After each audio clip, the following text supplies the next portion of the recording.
दोस्तों अल्लाह ताला का ये मौजज़ा सुनकर आप दंग रह जाएंगे।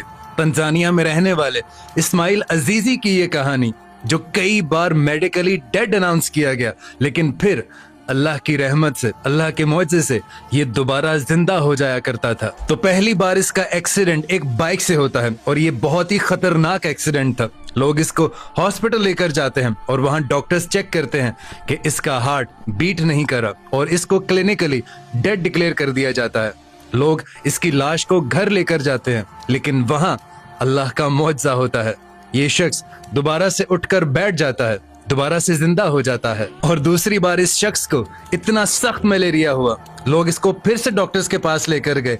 ये हॉस्पिटल में एडमिट रहा और कई दिन एडमिट रहने के बाद डॉक्टर्स ने फिर से क्लिनिकली इसको डेड डिक्लेयर कर दिया। और फिर लोग इसका जनाजा पढ़ने के लिए जनाजा गा गए, लेकिन ये जनाजे के दौरान फिर से अल्लाह के मौजज़े से दोबारा से उठ खड़ा हुआ और उठकर बैठ गया। और 1.5 से 2 साल के बाद इसका फिर से इतना भयानक कार एक्सीडेंट हुआ कि इसकी कार ट्रक के अंदर मुकम्मल घुस गई। लोग इसको फिर से हॉस्पिटल लेकर गए, डॉक्टर्स ने फिर से इसका चेकअप किया और फिर से इसको क्लिनिकली डेड डिक्लेयर कर दिया।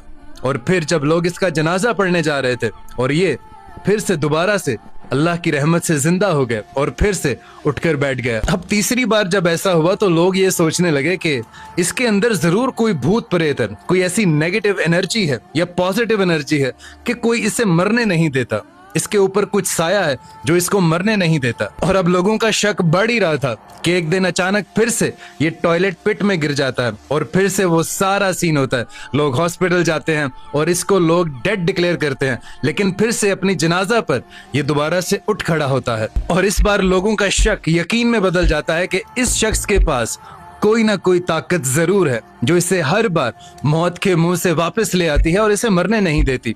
तंजानिया के लोग पहले ही ज्यादा सुपरस्टिशियस होते हैं, वो इस बात पर यकीन कर लेते हैं और सारे लोग, जितने भी गांव के लोग होते हैं, वो ये प्लान करते हैं कि अब इसके घर को जाकर हम आग लगा देंगे।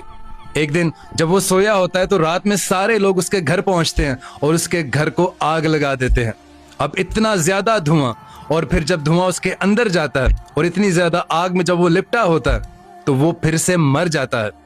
लोग फिर खुश होते हैं और ये इत्मीनान करते हैं कि इससे जान छूटी, लेकिन फिर वो होता है जिसे अल्लाह का मौजज़ा कहते हैं। लोग मुतमिन थे, साबित हो चुका था कि ये शख्स मर चुका है, जल चुका है। और जब लोग इसको जनाजा गाह पर लेकर जाते हैं, इसको दफनाने के लिए कब्र में रखने लगते हैं, तो ये मोहतरम फिर से अल्लाह की मर्जी से दोबारा से जिंदा हो जाते हैं। और भाई इस वाक़े के बाद गांव के सारे लोग एक बार फिर से इकट्ठा होते हैं और इस बार ये फैसला करते हैं कि इस शख्स को इस गांव से बाहर निकाल दिया जाए और किसी ऐसी जगह भेज दिया जाए जहां पर किसी शख्स के भी आने जाने का अमल दखल ना हो और ये खुद अपनी चीजें तमाम करे। जब भी ये मरेगा ये खुद अपने आप को दफनाए, ये पड़ा रहेगा, इसको दफनाने की जरूरत नहीं है क्योंकि इसको शायद कभी मौत आ ही नहीं सकती, नाउजुबिल्लाह। लेकिन ये सब जो कुछ भी हो रहा था, वो सारे लोग, वो सारे गांव वाले ये समझने से कासिर थे कि जब भी वो मौत के मुंह से वापस आया है, अल्लाह की रजा से आया है। जब जिंदगी बड़ी हो, जिसे अल्लाह रखे उसे कौन चखे, जब इस बात पर यकीन हो, तो फिर ये भूत प्रेत और ये बार बार इसका जिंदा हो जाना, लोग इसको मौजज़ा समझते। और ये इंडिया और पाकिस्तान में किसी शख्स के साथ ऐसा हो रहा होता तो अभी तक सारे उससे तावीज़ ले रहे होते और इसकी पूजा वूजा कर रहे होते। लेकिन अब भी ये शख्स किसी आइसोलेटेड जगह पर मौजूद है और अपनी जिंदगी गुजार रहा है।